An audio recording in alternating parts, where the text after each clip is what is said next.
Hello guys! For today's mini vlog, ikalimang araw na nga pala ng simbang gabi, kaya maaga pa lamang ay gumising na kami ni Jerome yan. Mga alas 3 ng madaling araw kami gumising yan kasi alas 4 yung misa at nag-intindi na rin kami. Sa bayan na nga pala kami nag-decide ni Jerome na sumimba kasi may mga bibilhin at may mga gagawin din naman kami doon. Grabe yung araw ngayon at panahon, parang sobrang bilis. Ilang araw na lamang ay magpapasko na pero hindi katulad nung dati. Nung mga bata kami, pag ganitong araw na ay talagang ramdam mo na ang Pasko.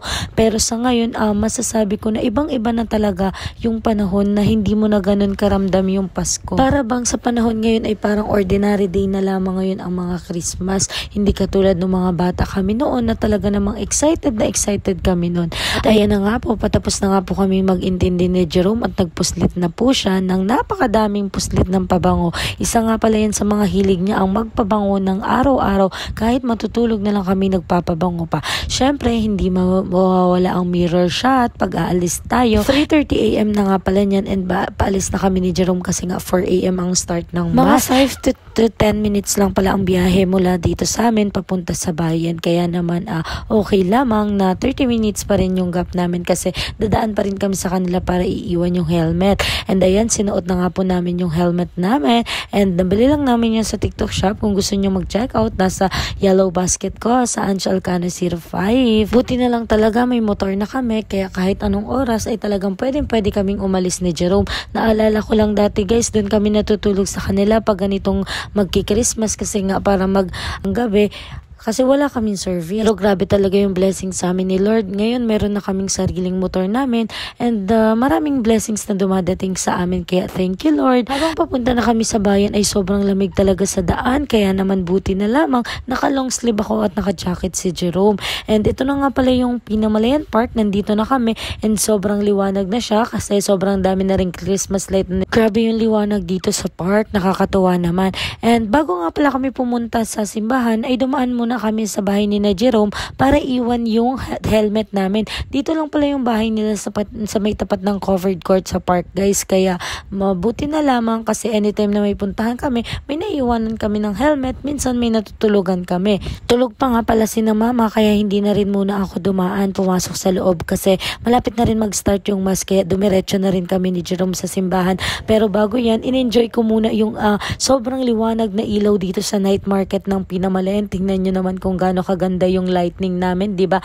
And after ilang minutes lang ay nandito na rin kami sa may simbahan and akala ko nung una sobrang daming tao pero nanibago ako kasi nga medyo konti lang yung tao ngayon. Hindi katulad noon, dati talaga ay pag sumisimba kami dito ay talagang halos mapuno na rin siya. Ayan, pero sa ngayon ay parang kukonti ang nagsisimba. Isa din sa never namin kinalimutan ni Jerome sa kahit sobrang busy namin ay talaga naman nagsisimba kami kahit madalang lamang upang magpasalamat sa mga biyayang pinagkakaloob sa amin ni Lord at sa paggabay sa amin sa pang-araw-araw. Talaga namang masasabi namin na napaka-blessed namin. Buti na lang saktong-sakto yung dating namin at pagkadating namin ay nagsisimula na siya at nakakatuwa kasi sobrang dami kong nakitang mga batang nagsisimba. Ayan, ganito kami dati, yung excited kami magsimbang gabi nung mga bata kami. Pero sa Kinabigan Church lang naman ako nagsisimba nun and naalala ko nga before na sabi ko gusto ko magkaroon ng jowa na may motor para kasama ko siyang magsimbang gabi. And tingnan nyo naman ngayon, 5 years na kami ni Jerome and 5 years ka na rin siyang kasama magsimbang gabi.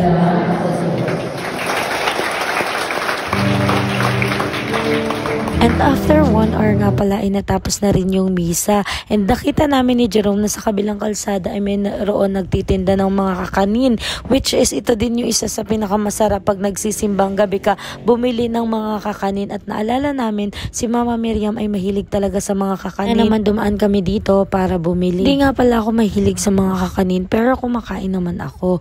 Ayan, ang sarap nga nito itambal sa kape tapos may suman at saka may asukal. Madami nga pala kayong pagpipilian dito ng mga kakanin. Sa sobrang dami, ang hirap pumili. Bumili na nga pala kami ni Jerome ng suman na matamis at yung suman na hindi. Bumili na rin nga pala kami nitong sapin-sapin. Ito nga pala yung isa sa mga gusto kong mga kakanin, itong sapin-sapin na magkakaiba ng kulay. After nga pala naming bumili, ay dumiretso na rin kami papunta dun sa lagi naming kinakainan tuwing nagsisimbang gabi kami ni Jerome.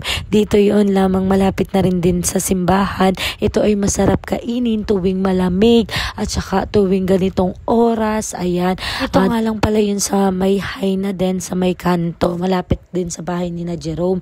Ayan, dito lang yan sa Nancy's Lugaw, Goto, and iba pa.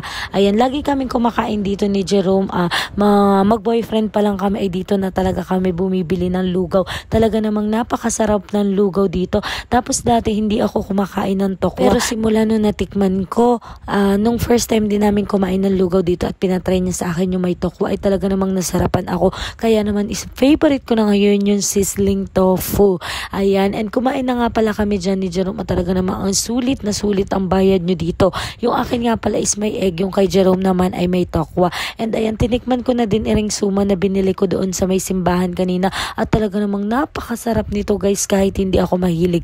After niya, napag-decide na namin na sumaglit dito sa park kasi kahit sobrang tagal na nitong mga pailaw dito ay talaga namang hindi pa kami nakakapasyal dito sa mga ilaw na to. Ayan, kaya naman sinaglitan na rin namin kasi nga konti ang tao kasi ito ay mga 5 AM yata ito. Tingnan nyo naman guys, napakaganda din ng mga pailaw dito sa Pinamalayan kaya pasyal na rin kayo dito. And ayan, lakad-lakad lang tayo ng konti. Kaso nga lang, medyo baha nga siya kasi nga umulan. Yun lang ang pangit dito kasi nga pag umulan ay mabilis talagang magbaha dito sa amin. Naglakad-lakad na rin nga pala kami ni Jerome dito sa park. At habang naglalakad ako dito, na-realize ko na napaka-bless talaga namin.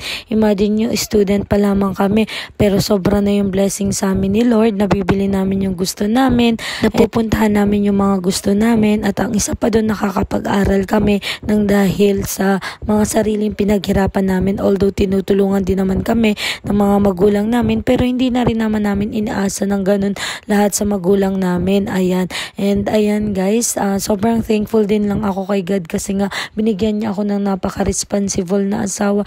Talaga namang napaka-maalaga.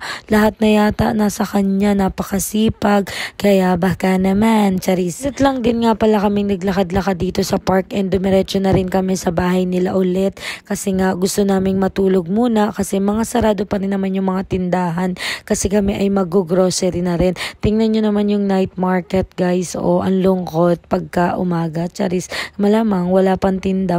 Tuwing hapon nga sila yata nagtitinda dyan or after lunch yata, depende. Pagkadating naman namin dito sa bahay nila ay nakita namin si papa niya nagising na at nakita namin yung bagong aso nila and may isang bata na nag-iiyak dito sa gilid at maagang nagising. Ano sabi? Doggy? Doggy. Doggy, doggy. Come here, kanina.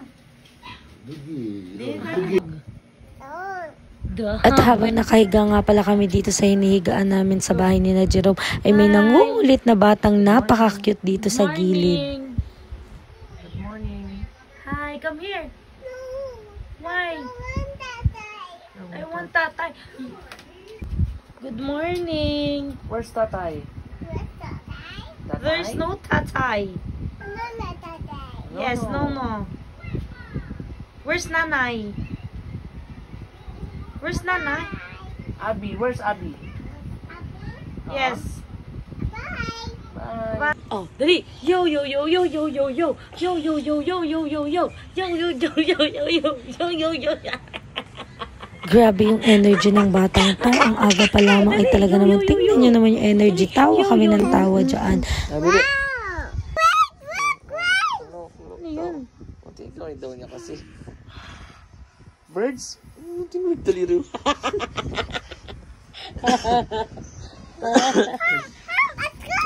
Come daw. Ikaw daw. Yung yung animal. Puso. Ayun, akin na nandun sa aparador. Ay, kinagat yung ilong. And after nga namin makaidlip ni Jerome dyan ng siguro 1 hour, ay pumunta na rin kami para mag-grocery. Kasi medyo maraming tao kasi nga din ngayon yung Changi. Ayan, and dito nga pala kami nag-grocery sa VT and Son. Konti lang naman yung ipag-grocery namin guys. Yung mga konting mga anik-anik lang ng pinagkakain namin. Bumili na nga pala ako ng hotdog na paborito namin kinakain tuwing umaga. And syempre, bumili na din ako ng Shanghai para sa 24, ayun na lang yung lulutuin namin kaysa magbalot-balot pa ako. And itong isa, nag-request ng isang alak. So, pinagbibigyan ko naman siya kasi hindi naman siya lagi nagiinom. And syempre, itong paborito kong otap. And sobrang dami namin palang nakuhang junk food. And na-realize ko lang nung nasa bahay na kami, wala pala kaming nakuhang tinapay. Pero tingnan nyo naman dyan sa video, kala nyo naman ay kumuha ng tinapay. Yun pala, wala ding nilagay itong isa na tinapay. And nagpa-counter na nga pala kami guys, and kala namin konti lang yung binili namin.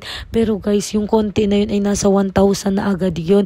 Grabe yung mga bilihin ngayon, no? Habang tumatagal, mas nagmamahal na siya. Kaya talaga bawal tayong maging tamad sa panahon ngayon. Kailangan nating kumayod ng kumayod. And after nyan ay sumaglit na kami dito sa palengke kasi nga Tiangge.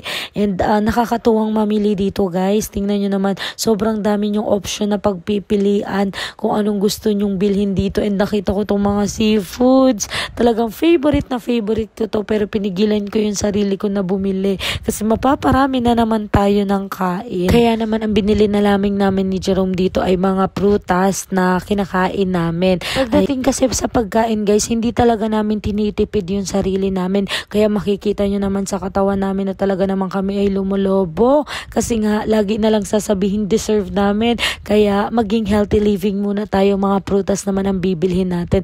Tingnan nyo naman kung gaano kadaming choices na pagpipilian nyo dito. Ang dami nyo talagang mabibili dito pag Tiangge guys, at napakamura.